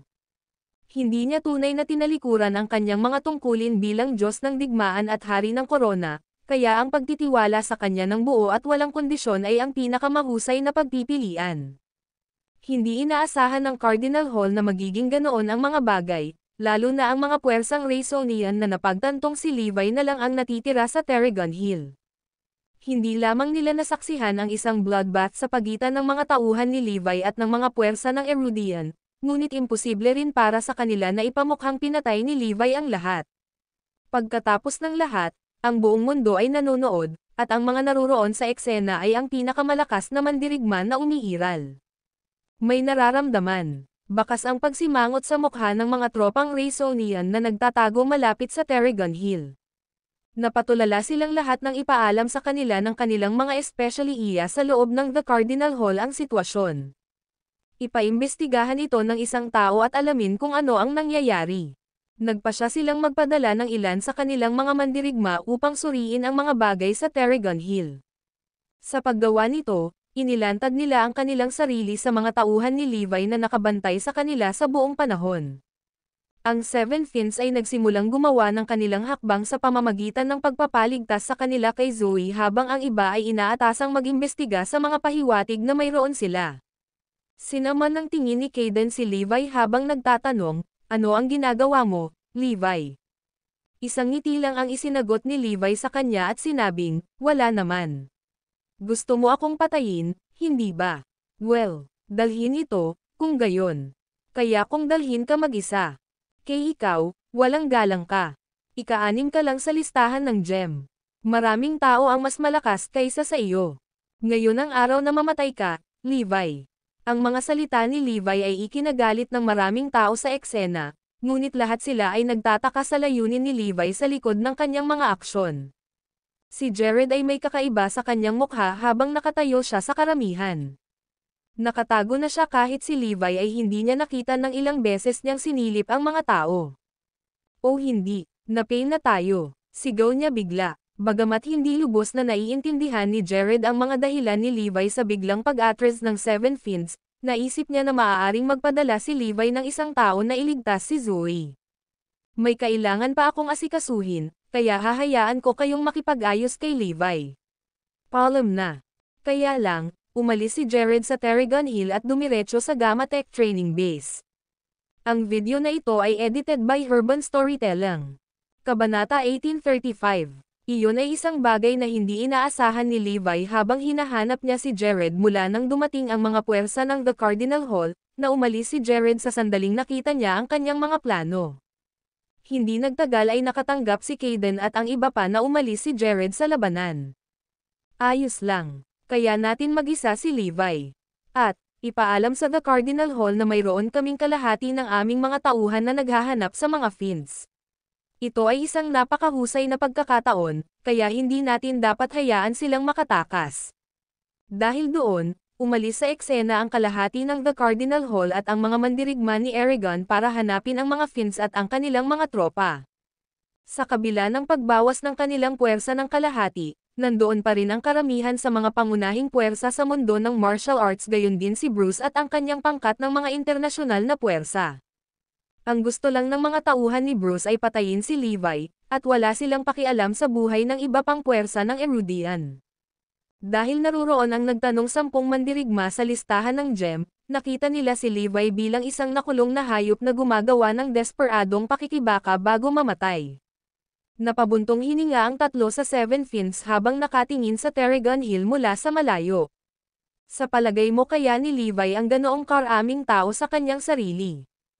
Ito ay marahil isang magandang bagay para sa kanya, bagaman ito ang magiging pinakamalakas na paraan ng pagsasanay na naranasan niya. Siya ay magiging ikatlo sa listahan ng gem kung siya ay magtagumpay. Siguro, alam mo namang hindi ka makakalabas dito ng buhay, di ba? Nakapili ka na ba ng lugar para ilibing ang bangkay mo, Levi? Huwag kang mag-alala, aalagaan ng mabuti ni Erudia ang iyong pamilya kapag namatay ka na. Ang Forlivia ay may napakabihirang talento, pagkatapos ng lahat. Hayaan mo muna ako, guys. Sigaw ni Gerald habang humahakbang. Matagal na niyang gustong kalabanan si Levi, at sa wakas ay nahulog na sa kanyang mga kamay ang pagkakataong iyon. Dapat sabay-sabay kayong lahat, huwag nating sayangin ang oras ng isa't isa. Sabi ni Levi. Galit na galit si Gerald nang marinig iyon. Huwag ka nang magtaka, Levi. Kaya kung yakapin ka mag-isa. Boom! Sa isang malakas na dagandong, lumaki ang mga kalamnan ni Gerald, dahilan upang mapunit ang kanyang katatagan sa proseso. May isang simbolo ng isang itim na lobo sa kanyang katawan, at isang mahinang liwanag ang tila nagmumula dito. Tila lalabas na ang lobo sa kanyang katawan, at ang aura ni Gerald ay sumailalim sa isang malaking pagbabago habang ang simbolo ng lobo ay nagbigay sa kanya ng napakalaking lakas at bilis ng kidlat. Mamatay. Umungol si Gerald nang humarap siya kay Levi sa isang kisap mata at kinurot siya ng sapat na lakas para durugan ang anumang nasa ilalim ng palad niya. Kahit na ang kanyang lakas ay hindi mas malaki kaysa kay Levi, tiwala si Gerald na kahit papaano ay magagawa niyang makipagpalitan ng daan-daang suntok sa kanya at tapusin ang laban sa isang draw sa pinakamasama. F***off. The next thing he knew, tinugon ni Levi ang kanyang atake ng isang sampal na mas malakas at mas mabilis. Puff! Hindi makayanan ang impact, napalipad si Gerald sa sampal na iyon, at damanak ang dugo niya sa sahig. Susunod, malamig na sigaw ni Levi. Si Gerald ang pinakamalakas na miyembro ng 4 Powerman, kaya laking gulat ng lahat nang makita siyang bumaba ng isang sampal lang. Pagkatapos ay sinulyapan ni Levi ang mga mukha nila at sumigaw, sabay-sabay kayong lahat. Sige, kung ganoon. Tingnan natin kung ano ang kaya ng tagapagmana ng maapoy na demonyo. Ilang lalaki ang humakbang pasulong, at nakilala sila ni Levi bilang ang Thunderlord, ang Blade King, ang Spear King, at ang Swordmaster. Ang 4 sa kanila ay nireranggo 10 hanggang 7 sa listahan ng gem ayon sa pagkakabanggit, at susubukan nila kung talagang karapat-dapat si Levi sa kanyang ika-6 na ranggo sa listahan ng gem. Ang mga lalaking iyon ay mas mataas pa kaysa kay Ina, at ang pinagsamang lakas nilang 4 ay mayayanig maging ang langit sa itaas. Nakikihalubilo sa akin, nakikita ko. Sobra para sa pagiging nasa panig ng matuwid sa moral. Isang mahinang tawa ang pinakawalan ni Levi sa isiping iyon. Habang nagdududa silang 4 sa lakas ni Levi at malakas ang loob na labanan siya ng isa-isa, naniniwala rin sila na tanggap sila ng The Manifest Court. Pagkatapos ng lahat ng katotohanan na si Levi ay nasa ika-6 na ranggo sa listahan ng gem ay mas malakas na siya kaysa sa kanila.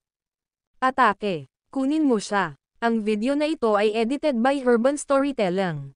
Kabanata 1836. Inakala ng lahat na tatapusin nilang 4 ang laban sa isang iglap, lalo na't ang Swordmaster ay hindi lamang isang martial artist kundi isang dalubhasa din sa mga mahiwagang pamamaraan.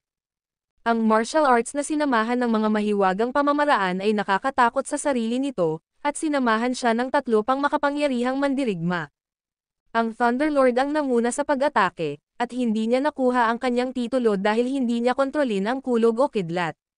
Sa halip, tinawag siyang Thunderlord dahil napakalakas niya kaya nakaligtas siya sa tamaan ng kidlat, na isang malinaw na tagapagpahiwatig ng kanyang lakas. Inilunsad ng Blade King ang kanyang scimitar sa bilis ng kidlat, at ang mabilis na pag-ikot ng talon mismo ay sapat na upang pukawin ang isang bagyo sa paligid. Ang kanyang swordsmanship ang pinakamabilis sa mundo, at kakaunti ang may kakayahang hamarang sa kanyang mga pag-atake. Inihagis ni Haring Sibat ang kanyang sibat kay Levi, at napunit ang kalangitan sa gabi na parang kidlat.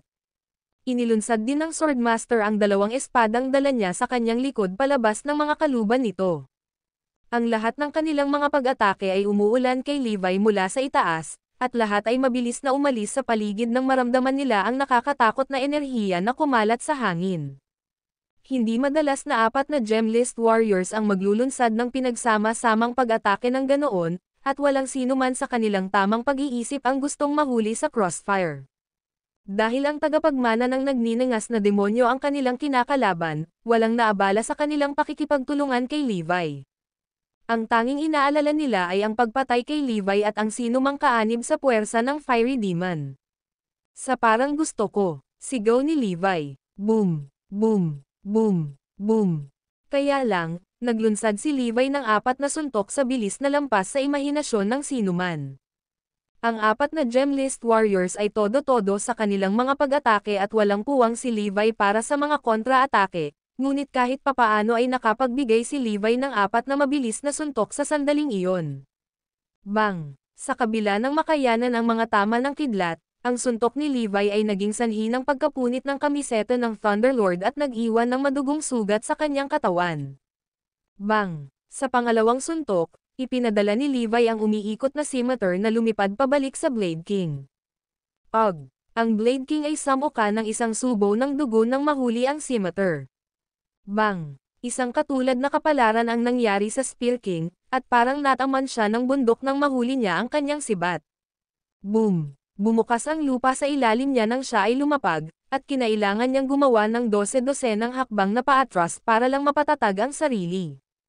Bang! Kahit na ang suntok ni Levi ay hindi nagpalipad sa kambal na espada ng Swordmaster, ang kanyang mga mata ay puno ng pagkabigla.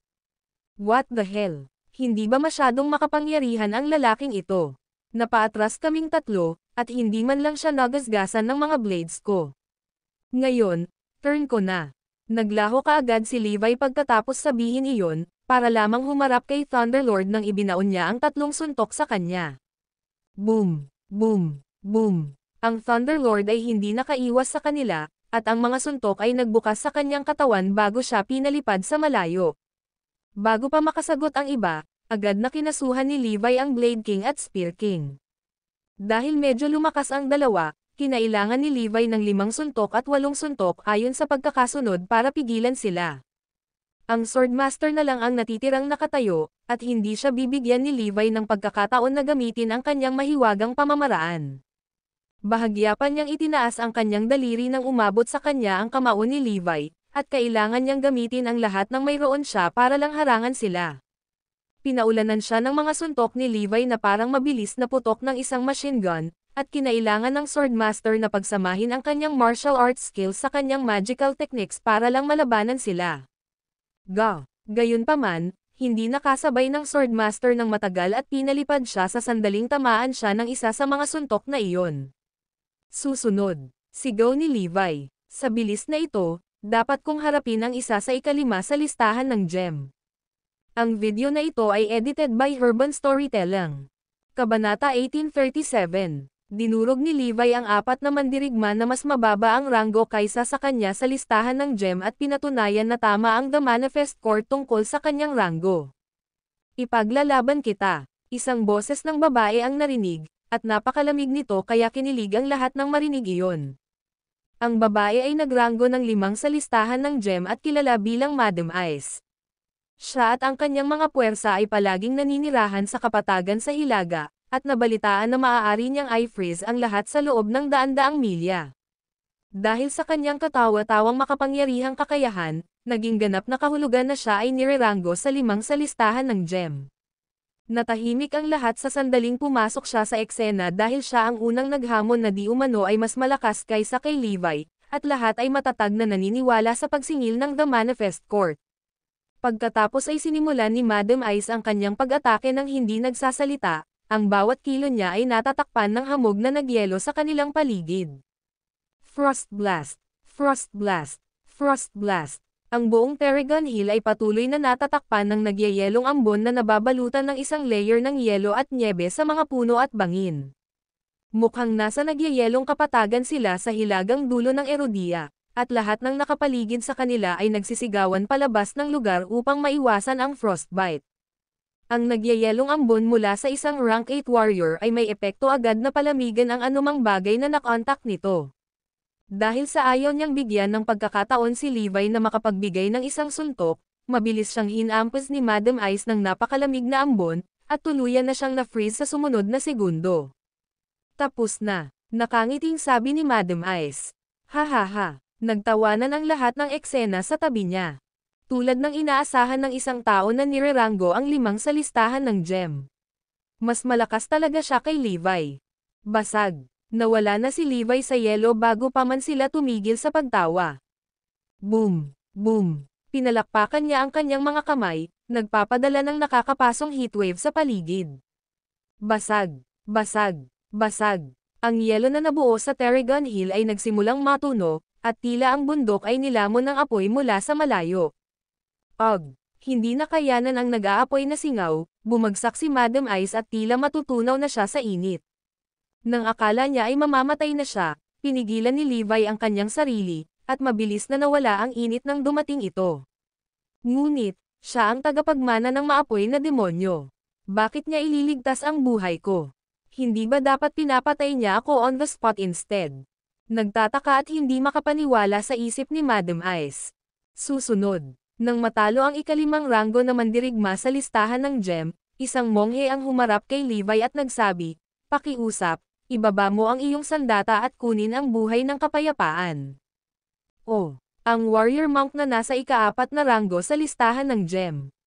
Narinig ko na siya ay mula sa Golden Temple sa kanluran, at naperpekto niya ang Golden Armor Technique sa puntong hindi siya maaaring patayin. Nakita mo na ba akong pumatay? Hindi pa, so ngayon mo lang narinig. Kahit na ang nakikita mo sa iyong mga mata ay maaaring hindi totoo, kaya bakit sigurado ka na ako ay isang fiend dahil sa narinig mo lang ang mga alingaw-ngaw tungkol dito? Ang mga salita ni Levi ay agad na hindi nakapagsalita sa warrior monk. Huwag mong hayaang dayin ka ng kanyang mga kasinungalingan. Kailangan mong ibagsak siya sa lalong madaling panahon. Tama iyan. Pakiusap, patayin mo na ang masamang taong ito. Hinikayat ng lahat sa karamihan ang warrior monk na kumilos. Parating na ako. Sabi ng warrior monk habang pinagdikit ang mga palad. Halika na. Pagkatapos ay nakipag-away si Levi sa warrior monk sa isang santukan ng epic na proporsyon, pinapantayan ang mga burol sa kanilang paligid at niyanig ang buong bundok hanggang sa kaibuturan nito. Na-activate ng warrior monk ang kanyang golden armor sa huli, ngunit pilit itong nalagpasan ni Levi ng 7 suntok at natalo ang warrior monk. Walang imak at gulat ang lahat sa lugar. Aking Diyos! Tinalo ni Levi ang mga mandirigma na nireranggo sa ika-4 at ika-5 sa listahan ng gem. Ngunit ang tunay na laban ay magsisimula na. Kakailanganin niyang harapin ang nangungunang 3 sa listahan ng gem sa susunod. Ang video na ito ay edited by Urban Storytelling. Kabanata 1838. Ang lahat ay nanginginig sa takot habang iniisip nila kung paanong napakalakas ni Levi. Paanong napakalakas ni Levi? Kahit na ang 4 na mandirigma ng mas mababang hanay ay nakipagtulungan sa kanya, ang kanilang pagkatalo ay naiintindihan at katanggap-tanggap pa rin. Pero, si Madam Ice at ang Warrior Monk ay mas mataas ang ranggo kaysa sa kanya, kaya paano sila natalo sa kanya? Hindi ito kapani-paniwala. Sa kauna-unahang pagkakataon, nagsimulang magduda ang mga tao sa pangangasiwa ng The Manifest Court at ng Gem at Stone List. Maging sila ay nagkakamali sa paghuhusga, ha?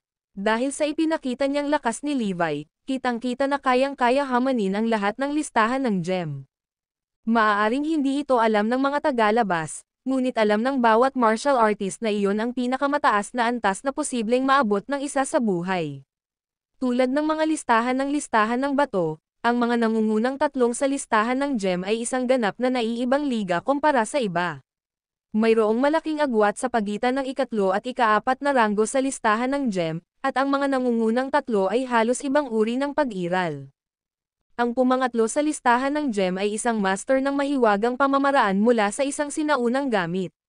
Binigyan siya ng palayaw na Xenotaph, at ang kanyang pangkukulam ay ipinahayag na pinakamalakas sa mundo ng mahika. Hindi man lang pagmamalabos na sabihin na hindi mabilang na mga practitioner ng mahika ang gumagalang at sumasamba sa kanya na parang isang Diyos. Ang pumapangalawa sa listahan ng Gem ay isang lalaki na binyansagang Robe Slayer. Pinamunuan niya ang mundo ng martial arts sa Bayview mga taon na ang nakalilipas, at ang nakikita lamang ng kanyang robe ay nagawang takutin ang libu-libong tao. Ayon sa mga alingaw-ngaw, siya ang nangibabaw sa panahon na dumating pagkatapos ng maapoy na demonyo.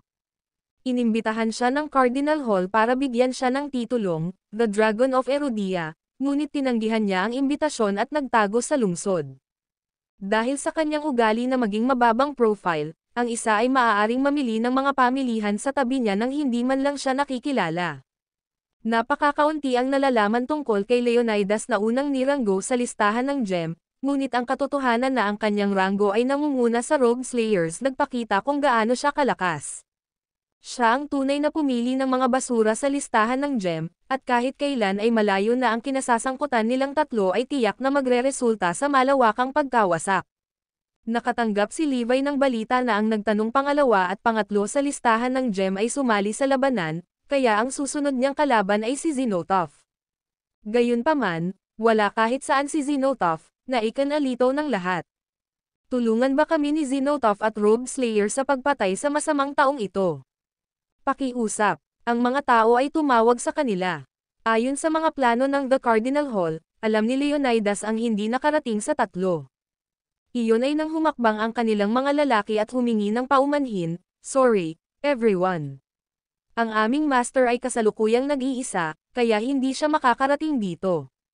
Kung gayon, bakit mo sinabing nandito si Xenotaph? Naguguluhang tanong ni Kaidan.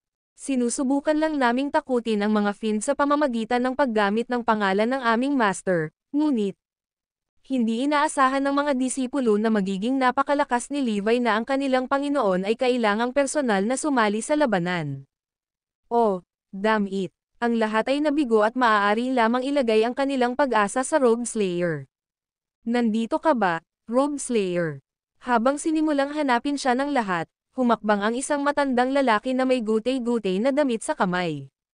Iyon ang trademark na robe ni Rogue Slayer na isinuot niya noong nangingibabaw siya sa panahon noon, at ang pagtingin lamang dito ay maaaring matakot ng libo-libo. Sa totoo lang, ang aking Panginoon ay namumuhay ng walang pakialam at walang ginagawa sa mahabang panahon. Kasalukuyan siyang nasa Erudia, ngunit hindi ko alam ang eksaktong lokasyon niya. Dahil dito, maaari kong dalhin ang kanyang trademark na damit dito sa kanyang lugar. Magalang na kinuha ni Kaidan at ng kanyang mga tauhan ang robe bago sinigawan si Levi. Ang makita ang robe na ito ay kasing ganda ng makita mo ng personal ang Robe Slayer, Levi. Ayon sa mga alituntunin ng mundo ng martial arts, kailangang lumuhad ang mga nakakakita ng damit na ito. Ngayon, bilisan mo at sumuko. Sinimangutan lang siya ni Levi at sinabing, "Baliw ka ba o ano? Hindi ako natatakot sa Rogue Slayer, kaya bakit ako matatakot sa kanyang robe?"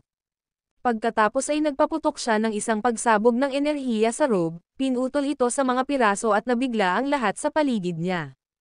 Alam nilang nabaliw si Levi ngunit wala silang magawa. Nawalan din ng motibasyon si Levi na labanan sila at gusto lang niyang malaman kung ano ang kalagayan ni Zoe. Ang video na ito ay edited by Urban Storytelling. Kabanata 1839. Samantala, si Venom Fiend, Blood Fiend, at Ghost Fiend ay palihim na nakarating sa labas ng Gamma Tech Training Base. Dahil ipinagkatiwala sa kanila ni Levi ang misyon na iligtas si Zoe, pinapahalagahan ito ng 7 Fiends at ipinadala ang 3 sa mga miyembro nito para sa trabaho. Natural, ang Venom Fiend ay dalubhasa sa paggamit ng lason at pumatay ng marami nang hindi man lang nakikita. Napakalakas ng Blood Fiend salamat sa paggamit ng Blood Arts sa pagsasanay. Ang Ghost Fiend, sa kabilang banda, ay hindi kapani-pani walang kaakit-akit at nagkaroon ng top-notch illusion magic. Sa kanilang 3 sa gawain, sigurado si Levi na magiging matagumpay sila sa pagliligtas kay Zoe. Tara, ilabas natin siya dito. Dahil sa kung gaano sila kalakas, ang 3 sa kanila ay hindi na kailangang magpalusot at basta-basta na lang pumasok sa gusali na parang pag-aari nila ang lugar. Beep, beep, beep. Malakas na tumunog ang alarm sa training base nang pumasok sila sa pinto. Swoosh! Isang pader ng liwanag ang tumaas sa likuran nila, na hamarang kaagad sa kanilang rutang pagtakas. Bakit pakiramdam ko na punta tayo sa isang ambush? Maingat na tanong ni Ghost Fiend.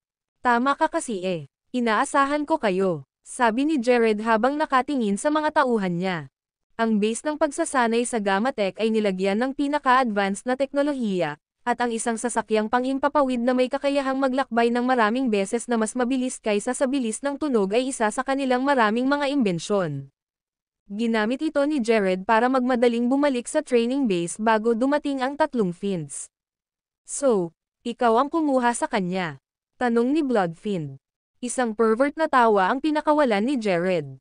Oo, tama iyan. Nasa loob siya ng base, kaya huwag mag-atubiling subukan at iligtas siya. Patay ka, galit na sigaw ni Blood Fiend. Ang kanyang mga mata ay naging pula, at ang mga madugong simbolo ay lumitaw sa kanyang mukha habang siya ay sumusulong. Dahil wala siyang nakipaglaban sa sino man noong araw na iyon, nagpasya siyang gawin si Jared ang kanyang unang pagpatay at wala siyang ibang gusto kundi ang paghiwalayin siya. Ang kalangitan sa kanilang paligid ay naging pulang-pula nang simulan niya ang kanyang pag-atake, at ang hangin ay napuno ng halimuyak ng dugo. Gayunpaman, isang masasamang ngiti ang nabuo sa mga labi ni Jared nang lumitaw ang Blood Fiend sa kanyang harapan at hinawakan siya sa mga balikat. Sa kanyang lakas bilang isang rank 8 warrior, kaya niyang punatin kahit ang pinakamahirap na kalaban. Biglang naging likido ang katawan ni Jared, nahuli ang Blood Fiend ng tuluyan. Shitty! Namutla si Blood Fiend nang mapagtanto niyang may mali at sinubukang umatras, ngunit hindi iyon hahayaan ni Jared. Boom! Pinagsama-sama niya ang enerhiya sa kanyang kamao at pinasabog iyon mula sa kanyang kamao, nagpalipad si Blood Fiend sa isang suntok. Arg! Ang mga mata ni Blood Fiend ay puno ng takot dahil hindi pa siya nakakita ng ganoong kapangyarihan. The next thing he knew, sumugod si Jared at nagpaulan ng suntok sa katawan niya. Matagal nang lumakas ang katawan ni Blood Fiend hanggang sa puntong hindi na ito makalaban sa mga pag-atake mula sa makabagong armas, ngunit hindi ito katapat sa mga kamao ni Jared at nagsimulang magdugo kung saan-saan. Hindi makaganti ng anuman, si Blood Fiend at lagot na sana ni Jared nang bigla siyang nawala sa isang iglap. Whoosh! Kung hindi ginamit ni Ghost Fiend ang kanyang illusion magic para iligtas ang Blood Fiend, talagang namatay na siya kaagad. Manood ka na lang. Naglagay ako ng daan-daang bihira at lubhang nakakalasing na lason sa kanyang katawan. Ang kanyang kapalaran ay selyado na, at walang gaanong pagsasanay ang magliligtas sa kanya mula sa kamatayan. Sabi ni Venom Fiend na may malamig na tawa. Bilang isang rank 7 warrior lang, siya ang pinakamahina sa 7 Fiends ngunit nagawa niyang lapitan ang agwat sa pamamagitan ng paggamit ng lason. Ang nakakatakot sa Venom Fiend ay ang katotohanang napatay niya ang pinakamaraming rank 7 at rank 8 warrior kumpara sa iba pang Fiends, at ginawa niya ito sa pamamagitan ng paggamit ng mga lason lamang. Nilason ng Venom Fiend si Jared ng daan-daang nakamamatay na lason habang nakikipaglaban siya sa Blood Fiend kanina, at ang 3 Fiends ay tumingin kay Jared na parang patay na naglalakad. Ganoon ba? Daan-daang lason, sabi mo. Ang video na ito ay edited by Urban Storytelling. Kabanata 1840. Pasimpleng ngumisi si Jared sa kanila na parang mandaragit na nakatingin sa biktima nito. Pagkatapos ay ipinadala ng Venom Fiend ang kanyang poison magic at nagsimulang magbilang ng tahimik para sa sandaling si Jared ay magdudugo mula sa lahat ng mga orifice at mamatay sa isang kakilakilabot na kamatayan. Nagbago ang tingin sa mukha ng tatlong Fiends, naramdaman ang ilang sandali nang makita nilang maayos si Jared kahit na nagkaroon ng epekto ang lason. Sa katunayan, nasa mukha pa rin niya ang masayang ngiti habang nakatayo sa harapan nila. Imposible yan. Walang sino man ang posibleng makaligtas sa pagkalason ng ganitong antas. Gulat na bulalas ni Venom Fiend. Kahit na ang tatlong mandirigma sa listahan ng gem ay mamamatay o hindi bababa sa magdurusa sa mga epekto ng mga lason, ngunit si Jared ay mukhang malabo. Hindi gumagana sa akin ang mga lason. Nakangiting sabi ni Jared habang inilalabas ang kanyang enerhiya at inilalabas ang mga lason sa kanyang katawan. Ang usok ay nasa lahat ng dako habang ang lupa ay umiinit at naging itim ng daan-daang mga lason ay tumama dito. Imposible. Paano mo nailabas agad ang lahat ng lason ko ng ganoon? Natagpuan ito ng Venom Fiend na talagang hindi ka panipaniwala. Kahit na si Leonidas na nangunguna sa listahan ng mga hiyas ay maaaring hindi magawa ang gayong tagumpay, kaya paano nagagawa ng taong ito? Ito ay walang kahulugan. Si Ghost Fiend naman ay parang may naintindihan. Sa tingin ko ay may kinalaman ito sa kanyang pisikal na estado. Ibig mong sabihin, mayroon siyang maalamat na pisikal na estado na hindi naapektuhan ng lason. Tanong ni Blood Fiend. Tama ang mga Fiends tungkol sa pisikal na estado ni Jared ang isyo. Dahil ang kanyang katawan ay binubuo ng purong enerhiya sa halip na laman at buto, ang mga lason ay walang epekto sa kanya kahit ano pa man dahil nailalabas niya ang mga ito kaagad. Mamatay. Naging mabangis ang ekspresyon ni Jared habang sinisingil niya ang mga ito. Umalis. Hindi tayo tugma sa kanya. Mamamatay tayo kung ipagpapatuloy natin ang laban na ito. Sigaw ni Ghost Fiend. Ang pagtakas mula kay Jared ay imposible para sa sinuman, ngunit ang ilusyon ng magic ng Ghost Fiend ay nangunguna. Sa pamamagitan ng secrecy spell, nagawa niyang mawala ang tatlo sa harap ng mga mata ni Jared sa loob ng 1 segundo. Damn it! Napasigaw na lang si Jared sa frustration habang pinagmamasdan silang tatlo na nawawala. Ang tatlong iyon ay halatang miyembro ng Seven Fiends. Isipin ang sabigan at kaluwalhatian na matatanggap ko kung magagawa kong patayin sila. Hindi ko hahayaang iligtas mo si Zoe, Levi. Dadalhin ko ang mga eksperimento ng mas maaga kaysa sa schedule, hindi alintana kung makaligtas ka sa labanan. Napabuntong hininga si Jared nang bumalik siya sa training base. Panya sa Cardinal Hall ang tungkol sa Seven Fiends at hinimok silang nagpapatuloy sa kanilang paghahanap. Sa kabila ng pagtakas ng kanilang buhay, ang tatlong Fiends sa lalong madaling panahon ay natagpuan ang kanilang sarili sa isang malagim na sitwasyon habang ang Blood Fiend ay nasa kritikal na kondisyon. Bilisan mo at hanapan mo ako ng sariwang dugo. Hindi ako papalagpas ngayong gabi kung hindi. Ayon kay Blood Fiend, ang sariwang dugo ang tanging makapagliligtas sa kanya mula sa kamatayan. Saang lupalop natin makikita iyon? Nag-aalalang tanong ni Venom Fiend. Patayin mo lang ang sino mang makita mo at kunin ang kanilang dugo. Hinikayat siya ng Ghost Fiend. Hindi, huwag. Nakalimutan na ba ninyo ang huling tagubilin ni Levi? Pinagbawalan niya akong pumatay ng inosente. Maaari nating gamitin ang dugong gawa ng tao o dugo ng hayop.